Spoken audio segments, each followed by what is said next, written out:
예, 오늘은 사도행전 5장 12절에서 16절 말씀으로 교회의 매력은 무엇이어야 하는가라는 제목으로 함께 말씀을 전하려고 합니다. 그러니까 교회의 매력이 무엇이어야 하는가를 함께 이제 고민해 보는 시간이 되겠죠.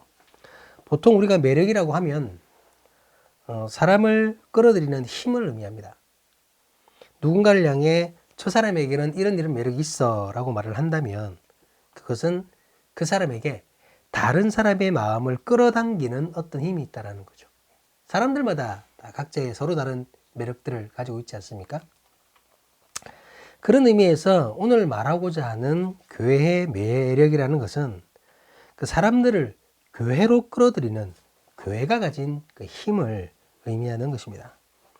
그런데 교회의 매력을 얘기할 때 교회의 매력은 교회만이 가진 힘, 세속적인 것과는 차별된 매력이어야 한다는 것을 먼저 인지해야 합니다. 그렇지 않다면 우리가 굳이 교회를 찾을 이유가 없죠. 똑같은 매력이 교회뿐만 아니라 절에도 있고 동아리에도 있고 하다못해 계모임에도 있다. 그렇다면 특별히 교회를 찾아가야 할 이유가 없다는 것입니다. 세속적인 것과는 다른 예수님을 닮은 우리, 바로 교회만이 가질 수 있고 가져야 하는 그 매력이 무엇이어야 하는가에 대해서 함께 고민해 보았으면 좋겠습니다. 지난 본문과 오늘 본문은 안으로는 교회가 정립되고 밖으로는 복음이 퍼지는 그 시기를 얘기하고 있습니다. 오늘 본문은 복음이 퍼져나가면서 열매가 맺혀지는 과정을 포괄적으로 나타냅니다. 지난주에 나누었던 아나니아와 삽비라 사건은 교회와 많은 사람들에게 알려지게 되었습니다. 이 사건은 사람들에게 두려움을 갖게 했었죠. 그런데 그런 놀라운 일이 일회성이 아니라 계속해서 이루어졌었습니다. 오늘 본문 12절인데요. 앞부분을 좀 넘겨서 좀 보여주시기 바랍니다. 오늘 본문 12절입니다. PPT 참고하시고 사도들의 손을 통하여 민간의 표적과 기사가 많이 일어나매 믿는 사람이 다 마음을 같이하여 솔로몬 행각에 모이고. 본문의 민간이라는 말은 무리, 백성들을 의미합니다. 그러니까 사도들의 그 손을 통해 이루어진 그 표적과 기사가 무리와 백성들 사이에 계속해서 많이 일어났었다는 거죠.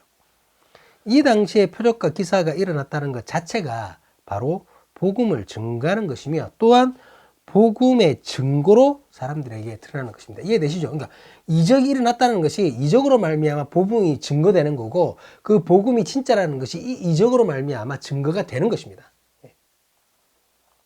지난주 본문의 그 마지막에서 아나니아와 그 삽비라 사건은 그 온 교회와 사람들에게 두려움이 되었습니다. 그런데 이 두려움이 믿지 않는 자들에게는 그저 두려움이지만 믿는 자들에게는 두려움으로만 끝나는 것은 아닙니다. 믿는 자들에게 하나님을 향한 두려움은 하나님을 경외하는 것이고 그 경외함은 대적에 대한 담대함으로 나타나게 되었던 것입니다. 하나님께서 어떤 존재인지를 분명하게 알게 되었고 그 하나님과 두려움으로 함께하기 때문에 더 이상 대적들을 두려워하지 않는 것입니다. 예수님도 이렇게 말씀하셨습니다. PPT를 준비 못했는데요. 누가복음 12장 4절 5절을 제가 한번 읽어드리겠습니다.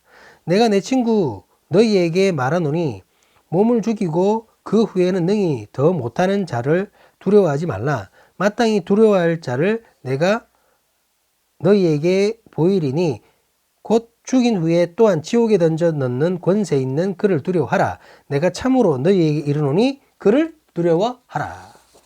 하나님의 전지전능하심을 알기 때문에 예수님의 말씀처럼 하나님을 두려워하지만 대적들의 하찮은 힘은 이제 무섭지 않다는 거예요. 믿는 자들에게는. 그렇기에 성도들은 한마음이 되어 솔로몬 행각에 모일 수 있었습니다. 그곳은 성전의 일부분이며 그 성전은 예수님을 십자가에 못 박는 일에 주도적인 역할을 했던 종교 지도자들의 소굴입니다. 더욱이 베드로와 요한은 이곳에서 복음을 증거하다가 붙잡혔던 이력이 있습니다. 그럼에도 이들은 담대함으로 이곳에서 표적과 기사를 행하며 복음을 전하였습니다. 하지만 같은 표적과 기사를 체험하고도 모두가 똑같은 반응을 보인 것은 아니었습니다. 본문 13절, 14절을 같이 보시도록 하겠습니다. 그 나머지는 감히 그들과 상종하는 사람이 없으나 백성이 칭송하더라. 믿고 주께로 나아오는 자가 더 많으니 남녀의 큰 무리더라. 사도들을 통해 이루어진 표적과 기사는 사람들에게 두려움을 주었습니다. 그런데 그 두려움에 대한 반응은 같지 않았습니다. 어떤 이들은 두려움으로 감히 사도들과 상종을 하지 못하였습니다. 사도들과 가까이 하지 않으려 했다는 말이죠. 사도들이 보인 표적과 기사는 백성들이 칭송할 정도로 놀라운 것이었습니다. 그런데도 사도들과 가까워지지 않으려고 합니다. 왜 그런 것일까요? 그것은 두 가지 두려움 때문이 아닐까 하고 저는 생각해 봅니다. 첫 번째는 사도들과 대척점에 있는 그 종교 지도자들을 향한 두려움 때문이었겠죠. 그 종교 지도자들이 바로 그 당시의 실권자입니다. 눈에 보이는 놀라운 그 표적과 기사, 그 확실한 표적과 기사 때문에 백성들의 친송이 있기에 사도들을 향해서 제재를 못할 뿐이지 기회만 생기면 언제라도 예수님 때처럼 잡아가둘 힘이 이 종교 지도자들에게 있습니다. 그렇기 때문에 그들의 눈밖에 날 행동을 하지 않았을 것이라는 거죠. 실제로 표적과 기사를 통해 마음으로는 확신하며 교회의 일원이 되고 싶어 했던 사람도 있었을 겁니다. 하지만 두려움으로 인해 그 마음을 실행하지 못하고 그저 방관자로, 구경꾼으로, 제3자로 남았을 뿐입니다. 어찌되었든 하나님보다 사람을 더 두려워하는 모습이죠. 두 번째는 교회에 관한 잘못된 이해에서 오는 두려움일 것입니다. 아나니아와 삽비라 사건에 관한 소문을 듣기는 들었는데 실제로 진실이나 헌금, 구제에 관한 그 사건에 대해서는 충분히 이해하지 못했다라는 거죠. 마치 바나바처럼 무조건 전 재산을 다 교회에 바쳐야 한다든지 아니면 아나니아와 삽비라처럼 조금 남겼다가 죽임을 당하게 될 수도 있다라든지 진실된 내용은 잘 모른 채 잘못된 정보, 가짜 뉴스가 사람들을 오해하게 했던 것입니다. 그것으로 오히려 사도들과 거리를 두게 했을 수도 있다는 것이죠. 어쨌든 실권자들을 향한 두려움이든 오해로 인한 두려움이든 표적과 기사를 보아서도 그때 임하시는 성령의 은혜를 체험하지 못했기 때문에 오히려 사도들과 거리를 두게 되었다고 볼 수 있습니다. 하지만 그런 중에도 많은 사람들이 믿음으로 주께 나아오게 되었습니다. 복음이 전파되면서 교회가 확장되고 성령께서 계속 행동하며 역사를 이루셨던 것입니다. 그것으로 사람들이 스스로 베드로를 찾아오게 되는 역사가 일어납니다. 본문 15절 말씀입니다. 심지어 병든 사람을 메고 거리에 나가 침대와 요 위에 누이고 베드로가 지날 때에 혹 그의 그림자라도 누구에게 덮일까 바라고. 복음서에 기록된 소위 중풍병자와 내 친구에 관한 에피소드 잘 아시죠? 한 중풍병자를 위해서 4명의 사람이 예수님을 찾아 나아오는 이야기입니다. 마치 그때처럼 오늘 본문이 마치 그때처럼 사람들이 병든 사람을 메고 베드로를 찾아 거리로 나온 것입니다. 거기다가 사람들은 베드로가 직접 만지거나 기도하지 않아도 된다고 생각하기까지 합니다.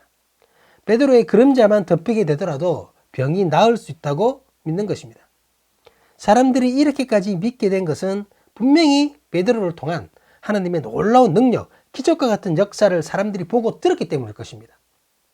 하지만 그럼에도 이 이야기에서 중요한 것은 놀라운 표적과 기사 그 자체가 아닙니다. 이 표적과 기사가 예수님의 사역과 연결되고 있다는 것이 중요한 부분입니다. 예수님의 사역과 너무나 닮아 있잖아요. 마가복음 5장 27절 28절 말씀입니다. 예수님의 소문을 듣고 무리 가운데 끼어 뒤에 와서 그의 옷에 손을 대니 이는 내가 그의 옷에만 손을 대어도 구원을 받으리라 생각함일러라. 마태복음 14장 35절 36절 말씀입니다. 그곳의 사람들이 예수이신 줄을 알고 그 근방에 두루 통제하여 모든 병자를 예수께 데리고 와서 다만 예수의 옷자락에라도 손을 대게 하시기를 간구하니 손을 대는 자는 다 나음을 얻으리라. 베드로와 사도들의 사역은 이런 예수님의 사역을 기초로 이루어졌다는 겁니다. 이 사실은 예수 그리스도를 영접한 그 이들에게는 주님의 사역이 베드로를 위시한 그 제자들을 통해 단절없이 이어지고 있음을 알게 해줍니다. 예수님께서 육체적으로 죽으셨잖아요. 하지만 끝난 것이 아니라는 겁니다. 죽으셨지만 부활하셨고 승천하셨으며 성령을 보내시어 제자들을 통해 지금도 역사하시는 하나님이시라는 겁니다. 세상의 마지막 때에 반드시 다시 오셔서 세상의 왕으로 심판하실 것입니다. 또한 예수 그리스도를 영접하지 않은 이들에게는 그들이 놀라워하는 사도들의 표적과 기사가 바로 예수님에게서 이어진 것임을 알게 합니다. 그렇기 때문에 그들이 죽였던 예수가 바로 하나님께서 세우신 메시아가 분명하다는 것을 증거하는 것이 되죠. 이 놀라운 복음은 예수님의 말씀대로 예루살렘을 넘어 온 유대로 퍼지게 됩니다. 본문 16절입니다. 예루살렘 부근에 수많은 사람들도 모여 병든 사람과 더러운 귀신에게 괴로움 받는 사람을 데리고 와서 다 나음을 얻으니라. 예루살렘에서 일어나고 있는 표적과 기사의 소문이 근처의 다른 성읍에도 퍼지게 된 것입니다. 이 소문을 듣고 수많은 사람이 예루살렘으로, 교회로, 사도들에게로 모여들었습니다. 모여든 사람들은 대부분 병든 자이거나 병든 자의 가족입니다. 이들에게 소문으로 들리던 표적과 기사, 즉 병든 자가 치유받고 귀신 들린 자가 온전하게 된다는 기사는 그 자체가 바로 복음인 것입니다. 이들은 복음을 듣고 교회가 있는 예루살렘으로 모였으며 자신들의 병을 치유받는 것으로 그 복음이 이루어지는 역사를 몸소 체험하게 되었습니다. 자, 말씀을 다 나눴는데요. 다시 처음에 제시했던 전제를 생각해 보았으면 합니다. 오늘 말씀의 전제가 무엇이었습니까? 교회의 매력이 무엇이어야 하는가입니다. 사람들을 교회로 오게 하는 힘이 무엇인가라고 생각해 보자는 것이죠. 여러분들은 사람들이 교회로 오게 되는 힘이 무엇이라고 생각하십니까? 프로그램일까요? 커다란 건물일까요? 최고급 시스템, 뭐 음향 장비들, 뭐 영상 장비들, 아니면 엄청난 자본일까요? 그 모든 것을 갖출 수 있는 엄청난 자본? 아니면 체계화된 전도 조직?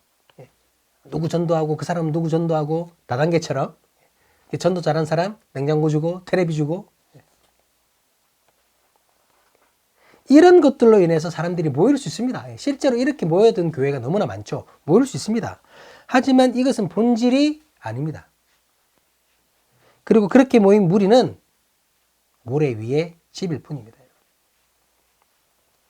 본문을 통해 여러분은 복음이 확정되고 있는 그 초대교회에서 어떤 매력을 발견하였습니까? 어떤 매력이 있었기에 사람들은 초대교회로, 사도들에게로 모이게 되었을까요? 저는 본문에 나타난 초대교회를 통해 두 가지 매력을 발견하였습니다.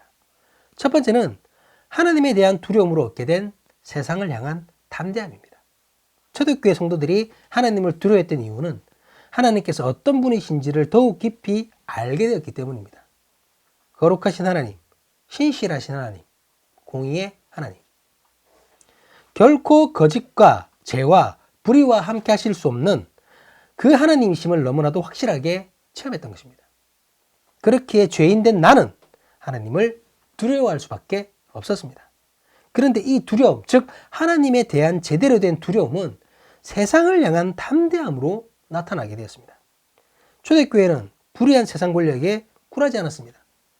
앞서도 밝혔듯이 내가 두려워하는 하나님께서 세상 그 무엇보다도 강하신 하나님, 세상 모든 것을 주관하시는 하나님이시기 때문입니다. 그렇기 때문에 교회는 더 이상 대적을 피하지 않았고 예수님을 십자가에 못 박았던 그 일에 일조했던 그들의 소굴로 오히려 찾아갔던 것입니다. 그리고 그곳에서 당당하게 복음을 전파합니다. 이런 모습이야말로 진정으로 세상이 감당하지 못하는 그리스도인이라 할 수 있습니다. 이 담대함과 더불어 교회가 보여준 두 번째 매력은 사랑이 필요한 자들에게 참된 사랑으로 함께 했다는 것입니다. 사도들을 통해 일어났던 표적과 기사는 사람들을 주목시켰고 그들을 모으는 역할을 합니다. 그렇게 모여든 사람들은 대부분 약한 자, 병든 자, 소외된 자들이었습니다. 교회는 예수님께서 그렇게 하셨던 것처럼 이들을 외면하지 않았고 그들과 함께 했습니다. 함께 했을 뿐만 아니라 그들의 필요를 위해 노력했으며 문제를 해결하기에 최선을 다했습니다. 사도들은 대적들에게 협박받았습니다. 대적들은 예수의 이름으로 아무 말도 하지 말고 아무 일도 하지 말라고 위협했었습니다. 하지만 사도들은 그럴 수가 없었습니다. 왜? 대적들의 위협보다 만물의 주관자이신 하나님이 더 두려웠기 때문입니다. 그렇기에 교회는 예수의 이름으로 계속해서 사랑을 실천할 수밖에 없었습니다. 예루살렘은 물론 근처에 모여든 수많은 사람들의 문제 앞에 함께 고민하고 함께 아파하며 함께 헤쳐나가려고 노력했던 것입니다.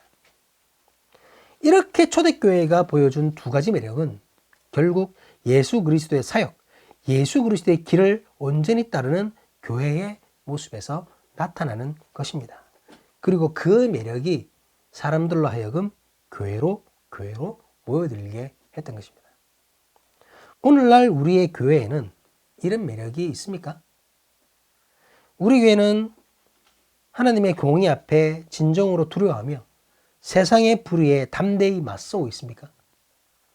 약한 자, 가난한 자, 병든 자, 소외된 자, 낮은 자, 없는 자와 함께 교회가 그들과 함께 있다고 자신 있게 고백할 수 있습니까? 옛날에 이런 말 다 접고 옛날에 우리 어떻게 했어요? 이런 거 다 접고 2021년 대한민국의 교회는 예수님을 닮은 매력을 가지고 있다고 말할 수 있습니까? 안타깝게도 한국 교회는 불의한 권력, 쿠데타 정권의 빌부터 자신들의 안정을 유지했던 부끄러운 역사를 가지고 있습니다. 그런데 그 역사를 지금도 회개하지 않고 있습니다. 오히려 지금은 잘못된 권력의 주체가 되어갑니다. 기독당, 정광훈 같은 이런 악의 무리들과 함께 이상한 당을 만들어서 정권까지도 잡으려고 합니다. 겉으로는 자선하는 모습으로 약한 자들과 함께하는 것처럼 위선을 떨었지만 실상은 부자들과 함께하려고 그들의 돈을 구걸하는 추잡스러운 모습을 보여왔습니다. 부자들이 예수 잘 믿어서 좋은 대학 갔고 11조 달래서 사업에 성공했다는 이런 거짓말을 아무런 거리낌 없이 해왔습니다. 그러면서 그들에게서 떨어지는 떡고물을 기쁘게 받아먹었죠. 물론 모든 교회가 그랬던 것은 아닙니다. 신실한 교회도 분명히 있죠. 하지만 안타깝게도 대표성을 띈, 물론 그들에게 대표라고 얘기할 수는 없지만 세상 사람들이 봤을 때 큰 교회고 많은 사람들이 모이니까 교회의 대표성으로 봐주는 거예요. 그 대표성을 띈 교회들이 그랬다는 겁니다. 그렇기에 초대교회에서 나타나는 교회의 매력, 예수님을 닮은 그 매력을 오늘날 교회를 통해 느끼는 세상 사람은 거의 없다고 해야 할 것입니다. 교회를 향해서 그렇다고 얘기하는 사람들이 있나요? 세상 불의에 정직하지 못한 것에 담대하게 맞서는 교회, 약한 자와 가난한 자를 위해 모든 것을 내어놓는 교회, 이렇게 얘기하는 사람들이 있나요? 윌리엄 바클레이라는 스콜랜드의 목사이자 신학자가 이런 말을 했습니다. 기독교를 전파하는 방식은 그리스도인이 되는 것이다. 예수께서는 우리를 사람들과 논쟁하여 그들을 기독교로 끌어들이라고 보내지 않으셨다. 여전히 그들을 기독교로 끌어들이기 위해 위협하지도 않는다. 그러나 그들이 기독교의 매력을 보게 하신다. 그 열매가 너무 아름다워 다른 사람들이 스스로 그것을 갈망하도록 그렇게 살라고 우리를 보내신다. 사랑하는 사람이 교회 공동체 여러분, 그리고 함께 예배하는 모든 예배 공동체 여러분, 예수님을 따르는 우리의 매력은 예수님을 닮는 것에 있습니다. 그리스도를 닮아 그리스도인이 되는 것입니다. 예수를 닮은 그리스도인들이 모여 주님의 길을 따르는 교회가 되는 것입니다. 이것이 바로 교회만이 가질 수 있는, 아니 반드시 가져야 하는 매력인 것입니다. 하나님을 진정으로 두려워하는 우리를 주님의 이름으로 기도합니다. 하나님을 두려워하는 마음으로 세상의 불의 앞에서 담대할 수 있는 우리를 주님의 이름으로 기도합니다. 예수님의 길을 따라 낮은 곳으로 향할 수 있는 우리 길, 가난한 자들과 함께할 수 있는 우리 길, 약한 자를 높이는 우리 길, 소외된 자와 친구가 되는 우리 길, 그렇게 주님을 닮은 매력을 가진 우리 길, 예수 그리스도의 이름으로 간절히 간구합니다. 기도하시겠습니다.